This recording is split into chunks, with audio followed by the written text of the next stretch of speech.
Ibu dapat suami rewel, sabar. Bapak dapat istri rewel, sabar. Ini rahasia Pak, jangan sampaikan di luar ya, tidak datang Pak. Rumus menghadapi perempuan cerewet, sabar. Kalau istri ngomel, ngamuk-ngamuk, tidak usah diajak ngomong, diam saja Pak. Kalau istri ngaram, marah, diam. Karena biarpun dijelaskan tidak masuk di akal mereka. Apalagi kalau dia sudah bilang pokoknya, sudah tidak usah banyak ngomong itu. Di perempuan kadangkala sudah dijelaskan nomor 1, muncul pertanyaan 2. Dijelaskan yang 2, muncul yang 3. Lebih diam, kalau perlu makan obat tidur, selesai.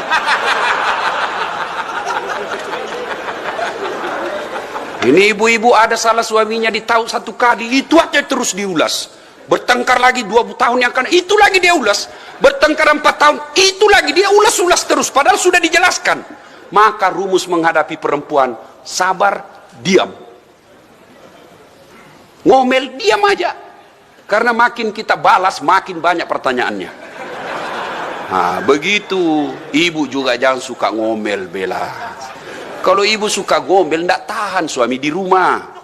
Ada pernah ibu-ibu tanya saya, Ustadz, kenapa itu suamiku tidak betah di rumah? Saya kasih saja cerita. Bu, ada juga orang perempuan suka ngomel.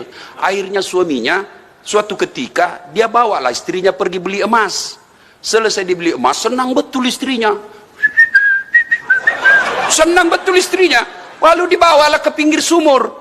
Lalu di tepi sumur dia bilang suaminya, dek, coba kau lihat itu sumur, masih ada air enggak? Begitu dia didorong suaminya masuk, rasai kau ngomel, silahkan di situ. Dalamnya ini sumur 14 meter. Lalu suaminya ngerokok-rokok di pinggir sumur. Tiba-tiba ada makhluk besar, tinggi, gemuk, naik. Kaget suaminya, siapa kamu? Saya iblis jin penunggu sumur ini. Saya sudah 400 tahun dalam sumur ini. Ada perempuan ngomel terus di dalam.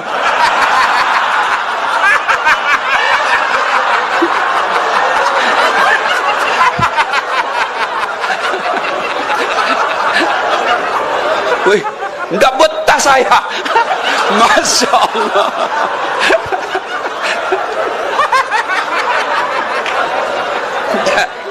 Jadi Bu, sudah paham Ibu? Paham? Paham kenapa suami tidak betah di rumah? Ini saja jin 400 tahun. Baru sejam dalam sumur, lari dia. Pantas kalau suami tidak betah di rumah karena ibu selalu ngomel. Makanya dalam fikih sholat berjamaah tidak boleh sembarang milih imam. Mulai dari anak kecil sampai orang paling tua boleh jadi makmum. Mulai dari orang yang cerdas sampai orang bodoh boleh jadi makmum. Tapi imam hati-hati, ada syaratnya. Kenapa? Karena kalau salah imam, salah semua satu masjid, kacau kita. Kalau makmum batal, tinggalkan. Tidak ada masalah dengan saf. Tapi kalau imam batal, kacau kita punya. Maka hati-hati milih imam. Salah milih imam, kacau jamaahmu. 17 April 2019 Indonesia milih imam. Hati-hati milih imam. Jangan kau milih imam karena kau diintimidasi. Jangan kau milih imam karena kau diperintah atasanmu. Jangan kau milih imam karena kau cinta jabatanmu. Jangan kau milih imam karena tetanggamu. Jangan kau imam karena dapat ke proyek. Tapi pilih imam yang betul-betul menjaga umat Islam. Kalau tidak, mati kau nak tanya ke Tuhan.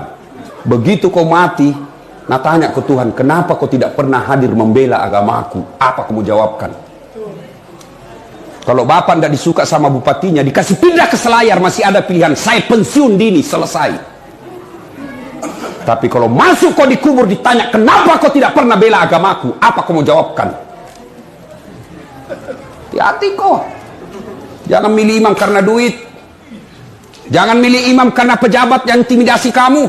Jangan milih imam karena kau dijanji proyek. Bodoh. Pilih imam yang kau yakini orang baik, lalu dia bisa mempertahankan umat Islam. Supaya ketika kau ditanya di akhirat, saya pernah membela agama saya, kau akan bangga berhadapan dengan Allah. Dan kau akan malu berhadapan dengan Nabi karena kau tidak pernah hadir membela agama Islam. Di mana mukamu nanti ketika Rasulullah memanggil kamu? Kenapa kau tidak pernah hadir membela agama saya? Apa kita mau jawabkan? Kalau bapak pegawai dikasih pindah, di non-job menjadi staf ahli, bisa orang pensiun dini. Pun kalau itu bertahan paling 5 tahun, selesai ganti bupati lagi. Tapi kalau agama Allah kau tidak pernah bela, hidupmu tidak akan berkah dunia akhirat. Hati-hati milih imam. Jangan milih imam karena partai, jangan milih imam karena sepupu, jangan milih imam karena uang. Milih imam yang betul-betul. Kata Nabi dalam doanya, jadikan pemimpin di antara kami yang hanya takut kepadamu dan mencintai rakyatnya. Beda kami laki-laki. Suaminya ulama, suaminya penceramah, suaminya hafiz Quran, tapi istrinya tidak pakai jilbab. Istrinya suka pi bertetangga bertengkar, istrinya suka menghasut, istrinya suka ngambil kue kalau pi pengantin.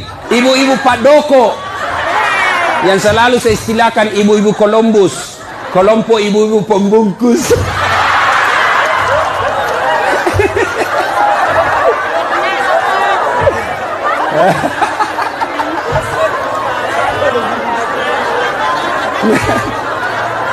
Pergi pengantin, pergi membantu, padahal membantu kasih habis kue.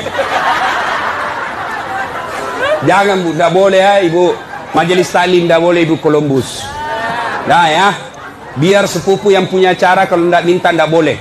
Nah, kalau istrinya durjana seperti itu, padahal suaminya ulama, demi Allah, tidak boleh di laki-laki masuk surga sebelum dia temani istrinya masuk neraka. Makanya ibu, jangan sakiti perasaan suami. Susah jadi suami bu, kami tanggung dunia akhirat. Ini suka dia takut-takuti suaminya. Kalau ada tamunya suaminya, dia tidak ngomong tapi matanya. Ada juga itu istri begitu, dia pelototi mata suaminya. Ada begitu di sini toh? Ada, makanya ibu-ibu ketawa. Anu ibu di, saya izin dulu pergi sama temanku.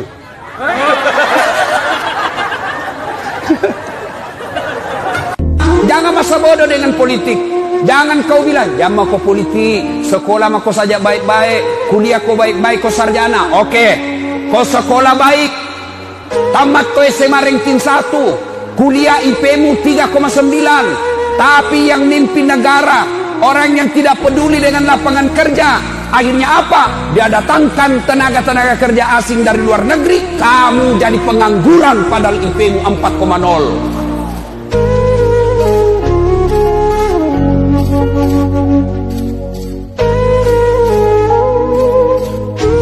Tahu enggak sedekahnya suami kepada istri setiap mau keluar? Apa sedekahnya? Nabi setiap mau keluar, dia cium jidatnya istrinya.